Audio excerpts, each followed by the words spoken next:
আসলে নির্বাচনের ফলাফল সঠিক হবে না বা আমাদের উপরে আসবে না এমন কোনো ভাবনাই আমরা আসলে ভাবি না, এমন কোনোটাই আমরা কখনো ভাবি নাই। তো যারা আসবে তারা অবশ্যই যোগ্য ব্যক্তি আসবে। এজন্য আমি ভোটার ভাইদের কাছে একটি কথা বলবো, সম্মানিত ভোটারগণ, আপনারা এবার অন্তত দেখে শুনে বুঝে একটি ভোট দিবেন, কারণ আপনার একটি ভোট অনেক অনেক মূল্যবান। আপনারা এমন কাউকে আনবেন না যারা আসার পরে আমাদের ভোটাধিকার ছিনিয়ে নেয়। জি, অনেক সময় একটা অভিযোগ পাওয়া যায় যে ভোটারদের শেষ মুহূর্তে সিদ্ধান্ত বদলে যায় বা এখানে একটা টাকা লেনদেনের ব্যাপার হয়, ভোট কেনার ব্যাপার হয়, এই বিষয়টি নিয়ে কিছু বলবেন? আসলে যারা বলে তারাই জানে, কারণ এখন পর্যন্ত আমি আমার প্যানেল থেকে কোনো টাকার লেনদেন দেখিনি। আপনারা সাংবাদিক ভাইরা সর্বক্ষণ কিন্তু এই এবিসিতে আছেন, আপনারা, আমার মনে হয় আপনারাও বলতে পারবেন যে আপনারাও দেখেননি। অন্তত আমাদের প্যানেল থেকে এমন কোনো কিছু হয়নি টাকার লেনদেন। যদি অপর প্যানেলে হয়ে থাকে সেটি আসলে আমি নিজেও দেখিনি, কাজে আমি এটা বলতেই পারবো না। জি, বলেন। আপনাদের প্যানেলে অনেক আমরা ইয়াংদেরকে দেখতে পাচ্ছি, যেমন বাপ্পি চৌধুরী রয়েছে, তানভীর তনু ভাই রয়েছেন এবং ড্যানি সিডাক ভাই, আবার সিনিয়ররাও রয়েছেন, অমিত হাসান ভাই রয়েছেন। তো সব মিলিয়ে আপনাদের প্যানেল অন্য প্যানেল থেকে এগিয়ে আছে কোন দিক থেকে, কি মনে করেন? ইয়াংদের জয় সর্বত্র, আপনারাও জানেন সবসময় ইয়াংরা এগিয়ে। যেহেতু এটা শিল্পী সমিতির নির্বাচন, শিল্পী সমিতির নির্বাচন মানে কি, যে শিল্পী সমিতির নির্বাচনে আমরা আমরা যখন জয়ী হব তখন কি চেয়ারে বসা, মিটিংয়ে শুধু জয়েন করা, বিভিন্ন প্রোগ্রামে এই সার্টিফিকেট দেখিয়ে যাওয়া, নাকি কাজ করা?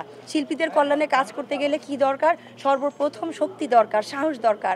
আর এটা সবথেকে এগিয়ে থাকবে যারা ইয়াং জেনারেশন আছে। এটা ভেবে চিনতে নিপুণ আপু যারা আছে কমিটি, তারা সিদ্ধান্ত নিয়েছে যে অবশ্যই ইয়াং জেনারেশন আসা উচিত, যারা সব সময় মাঠে মানুষের সাথে কাজ করবে, শিল্পীদের কল্যাণে কাজ করবে, শিল্পীদের পাশে থাকবে, শিল্পীদের দুঃখ দুর্দশা শুনবে। অবশ্যই শিল্পীদের একজন ভালোবাসার কমিটিতে ভালোবাসার মানুষ হয়ে থাকবে।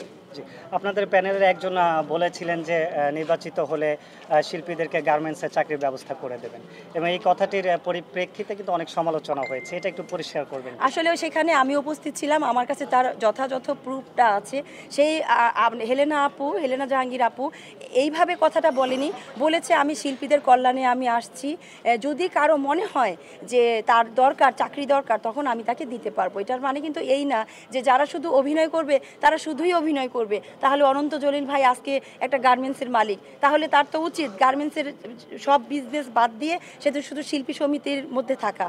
তারপরে আমাদের শাকিব খান এখন চিত্রনায়কের পাশাপাশি সে একজন ব্যবসায়ী। তো আসলে ব্যবসায়ীর পাশাপাশি সব কিছুর পাশাপাশি অভিনয়টা সে করতেই পারে। আর সে যেহেতু অনেকগুলো গার্মেন্টসের মালিক, সে পারে একজনকে চাকরি দিতে। এখন আমাদের ছবির সংখ্যা কিন্তু ভালো না, খুবই কম।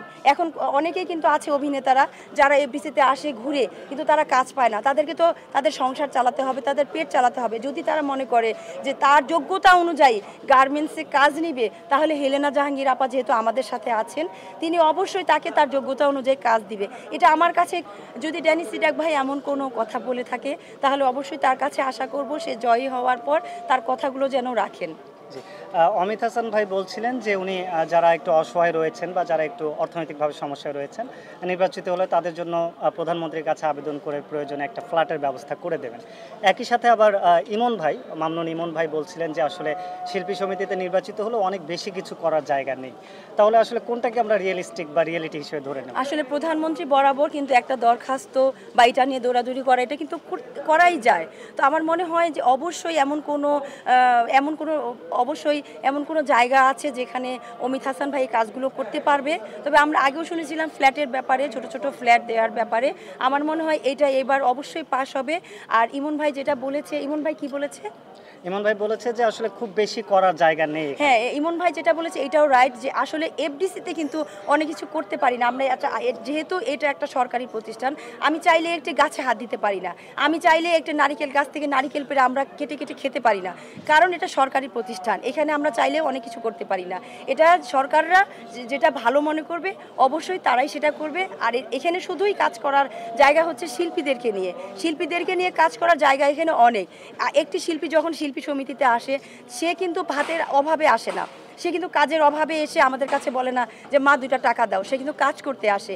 যে তাকে যদি আমার কাজের পাশাপাশি আমার ছবিতে আমি যদি তাকে একটু হেল্প করি, আমি যদি আমার কাজে আমার এফবিসির ভাই বোনদেরকে 10 জনকে নেই, বাহিরের মানুষ কাজ করবে কেন, আমার ঘরের মানুষ কাজ করবে। এভাবে আমরা সবাই যদি এগিয়ে আসি তাহলে আমার মনে হয় না কোনো আর্টিস্ট এখানে বেকার থাকবে। জি, আরেকটি প্রসঙ্গে যেটা জানতে চাচ্ছিলাম,